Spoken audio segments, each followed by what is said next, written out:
Olá, esse estudo ele é muito interessante. Nós hoje vamos falar sobre jesuítas, o poder da besta infiltrado no protestantismo. Ué, você não está conseguindo enxergar direito? Mas com a luz da palavra de Deus, nós teremos clareza espiritual a fim de identificarmos esse poder satânico que vai prejudicar o povo de Deus no final do tempo. Na Enciclopédia Gama, volume 8, você vê o artigo Reforma, diz o seguinte: os primeiros reformadores foram Wycliffe e Hus, que encontraram seu mais importante sucessor no monge Martinho Lutero, responsável pela definitiva ruptura com Roma e o Papa. A Igreja Católica, vendo crescer a influência dos protestantes, desencadeou a Contra-Reforma. Ou seja, quando se levantou a Reforma Protestante apresentando as verdades da Palavra de Deus, Roma perdeu o seu poder. Então ela tinha que se reorganizar, se reestruturar e combater esse movimento. E eles criaram então a Contra-Reforma. Primeiramente pela criação da Companhia de Jesus e depois da Inquisição. Companhia de Jesus, ela é o exército de Roma para trabalhar contra os protestantes. É o que nós conhecemos como os jesuítas, né? Os seus membros, os membros da Companhia de Jesus, são chamados ou reconhecidos como jesuítas. Na cerimônia de indução e extrema-unção dos jesuítas, diz o seguinte: vocês, os jesuítas, devem plantar clandestinamente as sementes da inveja e do ódio entre as comunidades, províncias e estados que estão em paz, e incitá-los a atitudes sanguinárias. Vocês devem envolvê-los em guerra um contra o outro. Devem criar revoluções e guerras civis nos países que são independentes, desfrutando as bênçãos da paz. Então o trabalho jesuíta deve ser clandestino, ou seja, como um agente secreto. Ele deve então se infiltrar, quer seja num governo, quer seja num outro grupo que eles não concordem, e eles vão semeando a semente da inveja, do ódio, as discussões, a oposição. Por que eles vão fazer esse trabalho em grupos independentes? Porque eles têm a ideia de voltar ao poder, ao domínio total, sob o comando de um rei, que é o Papa.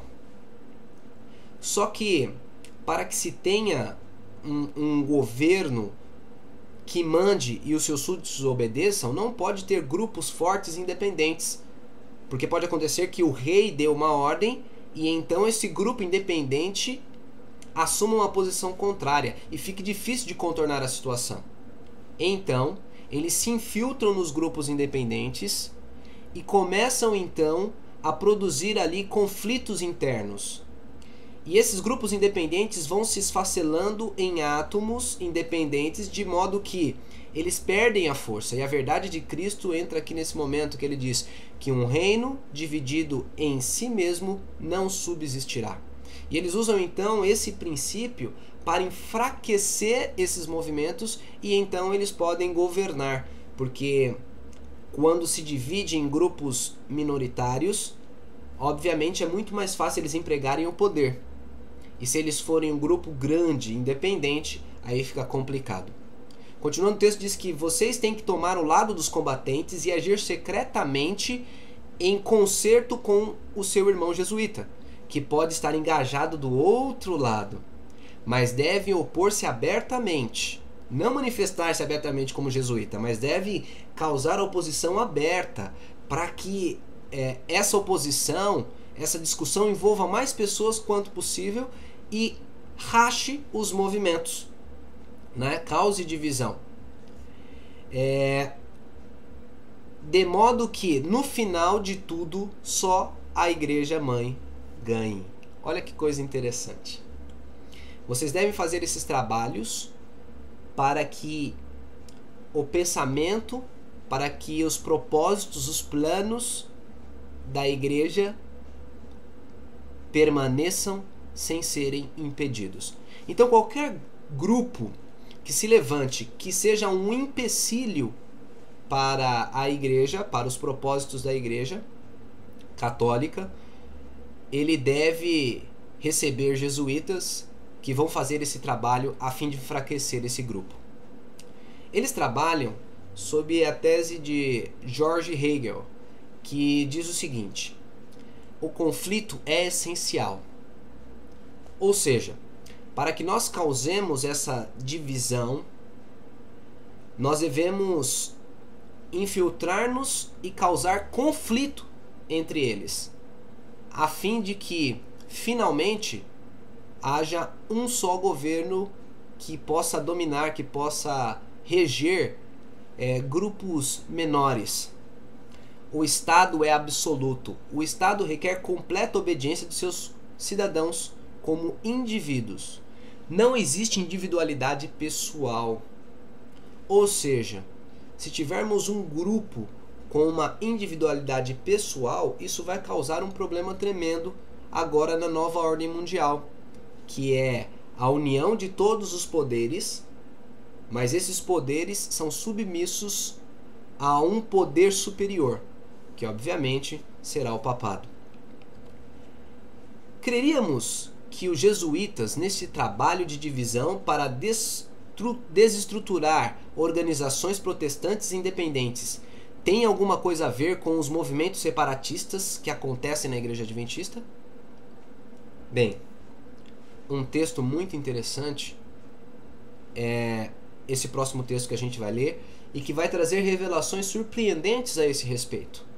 Nós precisamos observar todos os acontecimentos pertinentes ao jesuitismo, porque ele é o poder da besta do Apocalipse. Esse texto da maçonaria diz o seguinte, que a verdade é que os jesuítas de Roma, veja aí a Companhia de Jesus que fora levantada para contrapor o movimento protestante. Os jesuítas de Roma aperfeiçoaram a maçonaria para ser sua mais magnificente e efetiva ferramenta, cumprindo seus propósitos entre os protestantes. Ou seja, os jesuítas de Roma aperfeiçoaram a maçonaria e por meio dela eles vão se infiltrar entre os protestantes para causar aquelas divisões que a sua monita prescreve que eles devem fazer. E será que quando eles pensam em protestantes eles esquecem a Igreja Adventista do Sétimo Dia? Querido irmão adventista, você acha que ele vai realmente deixar de lado um povo que apresenta o sábado da Bíblia em oposição ao domingo, a guarda do domingo do papado? Que apresenta o sábado como sinal de Deus e o domingo como sinal da besta? Que apresenta o papado como a besta do Apocalipse? Que apresenta a perfeição das profecias? Que ensina uma mensagem de saúde que atrai o interesse mesmo das pessoas que não querem saber de religião? Você acha que ele vai esquecer esse movimento? Obviamente não. Então os jesuítas de Roma aperfeiçoaram a maçonaria para cumprir os seus trabalhos não somente entre os protestantes, mas incluindo neste nome protestantes a Igreja Adventista do Sétimo Dia.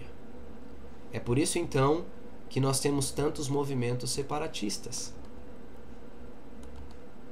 Igreja Adventista do Movimento da Reforma, Igreja Adventista da Promessa, Adventistas Leigos, Associação Brasileira dos Leigos, Hope International, Heartland Institute, Última Voz de Misericórdia, Os Quatro Anjos, Igreja Adventista Cristã, IEST e etc.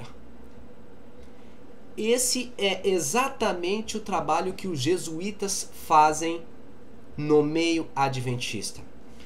Cria vários grupos separatistas a fim de enfraquecer o desenvolvimento da igreja, a fim de que a igreja perca o seu foco, que é a pregação do evangelho, da tríplice mensagem angélica e a salvação das almas. Precisamos, na realidade, sair do aquário, sair da praia. Aquário é aquelas pregação só para adventista, que a busca deles é estarem convertendo os adventistas para aquilo que eles pensam. E precisamos, na realidade, levar a mensagem ao mundo, às pessoas que não conhecem, para que nós possamos enxergar todo esse trabalho como o dedo de Satanás. É preciso conhecer o entendimento de uma profecia que significa Jerusalém. O significado de Jerusalém, ele vai deixar patente que todo esse trabalho é demoníaco. Saber o significado de Jerusalém determinará que todas essas divisões que estão acontecendo em nosso meio são a contrafação que o diabo tem apresentado para desencaminhar os que esperam o selamento do Senhor na igreja profética. Nós vamos também descobrir que o trabalho terrível de fazer a igreja do Senhor esfacelar-se para enfraquecer-se e não subsistir é feito pelos jesuítas. Que Deus te abençoe e te guarde.